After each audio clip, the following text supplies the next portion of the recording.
Bonsoir. Bonsoir, chef. Bonsoir le panel, bonsoir tout le monde.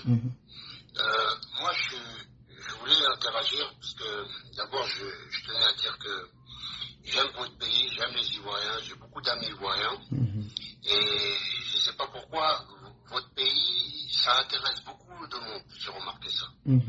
Beaucoup de gens s'intéressent à la Côte d'Ivoire. Et vous voulez savoir les raisons? Pourquoi des raisons? Oui, je peux vous en donner quelques raisons. Bon, non, mais je sais pourquoi, je sais les raisons. Ok, il n'y a pas de problème. Ok. Tu veux que je le dise? Oui. Bah, je pense que, en tout cas pour moi, ce qui s'est passé en 2011, tout simplement. Ce qui s'est passé en 2011, le fait que c'était mondial, hein, ça passe à la télé en boucle. Et qu'est-ce qui s'est passé en 2011, si vous pouvez être plus précis pour ceux qui ne connaissent pas? Non, ben, quand Sarkozy, ce qui s'est passé quand ils ont capturé Laurent Gbagbo, tout ça, la haie, tout ça, voilà quoi. Et c'est la France, c'est Sarkozy qui a capturé Laurent Gbagbo, ou bien c'est l'ONU, ou bien c'est quoi? Bon, je ne vais pas rentrer dans les détails. Non, mais c'est important pour vous qui connaissez les raisons. Vous ne nous les dites pas clairement et vous voulez qu'on saute, nous on ne saute pas les détails. Donnez-nous clairement les raisons. Je sais pas. Ok, donc ça veut dire que vous ne connaissez pas. Donc moi je vais vous expliquer. Mais c'est pas ça qui m'intéresse moi. Non, bon, vous ne pouvez pas venir ici pour dire ce qui vous intéresse. Parce que nous on est ici pour faire du factuel, pour dire les choses. Si vous ne connaissez pas, vous laissez puisque vous n'êtes pas ivoirien et vous ne pouvez pas nous aimer mieux que nous-mêmes. Et c'est à nous donc de vous expliquer ce que vous ne savez pas. Ça, au moins, on est d'accord, c'est un principe de base. Pourquoi les gens s'intéressent à la Côte d'Ivoire? Moi, je vais vous le dire. Les gens s'intéressent à la Côte d'Ivoire parce que c'est un pays dans la sous-région qui, depuis ses indépendances, a eu une culture d'ouverture. Et depuis belle lurette, le président Oufou ne cessait de le dire, que la Côte d'Ivoire ne peut pas continuer à être un oasis dans un désert de misère en Afrique de l'Ouest. Et donc, cet intérêt-là va venir de la culture du café et du cacao.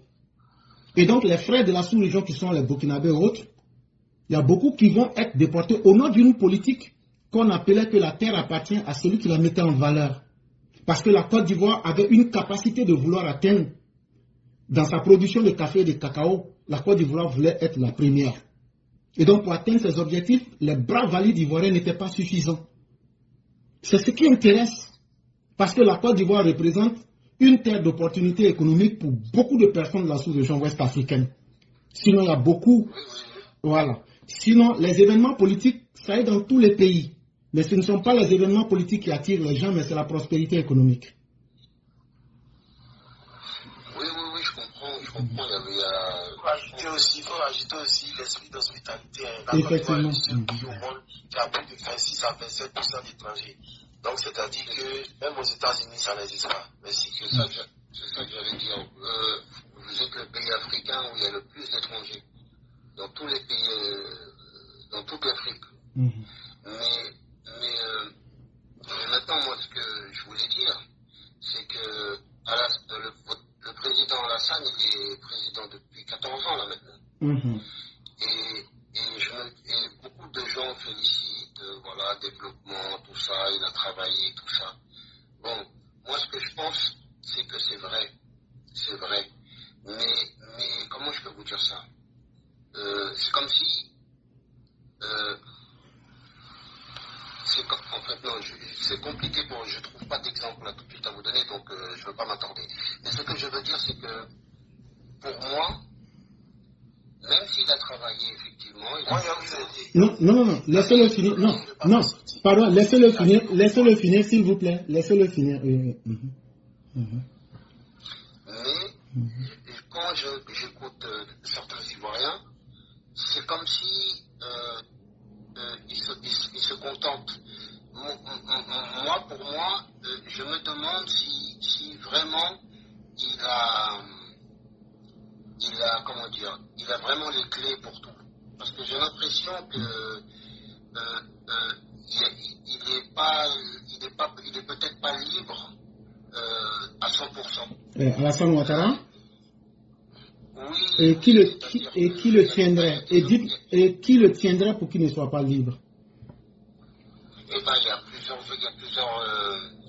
facteurs. Il y a la France. Les financiers, pas que la France. Quand tu fais un crédit à l'FMI, les intérêts, tout ça. Okay.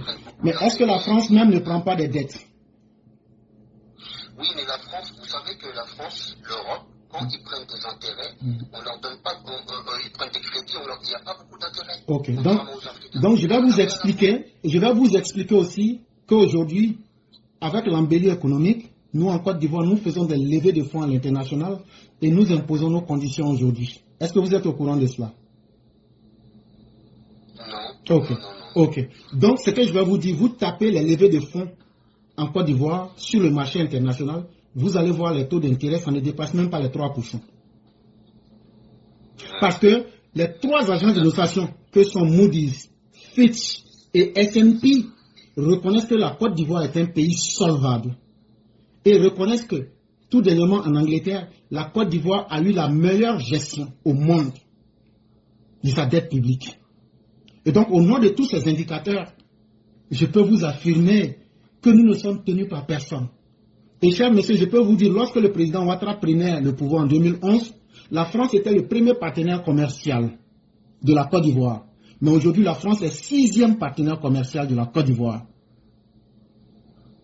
Aujourd'hui, s'il vous plaît, aujourd'hui, à partir du 25 janvier 2025, nous allons signer un accord et l'armée française va ramasser ses bagages et rentrer chez elle. Parce que nous avons développé notre armée pour être suffisamment capable de nous assurer la sécurité. Et donc, si vous lisez le livre de Nicolas Machiavel, vous comprendrez les trois sortes de pouvoirs et de ce qui peut garantir la survie des différents pouvoirs. Un pouvoir qui arrive avec sa propre armée à s'auto-défendre est un territoire autonome. Ça, vous serez d'accord avec moi. C'est l'armée française qui protège la France. Maintenant, là, puisque les gens voudraient faire croire que c'est les Français qui protégeaient la Côte d'Ivoire, si Ouattara n'était pas un homme qui avait de l'influence, ceux qui le critiquent n'ont pas pu faire sortir l'armée française, mais ont utilisé l'armée française pour se protéger, Laurent Gbagbo et autres. Mais c'est Ouattara qui a été le seul à pouvoir dire à l'armée française de façon responsable. En 2012, on a signé un partenariat et ça va rentrer dans sa phase active où l'armée de la Côte d'Ivoire prend les 322 462 km² de la Côte d'Ivoire avec la protection de l'armée ivoirienne.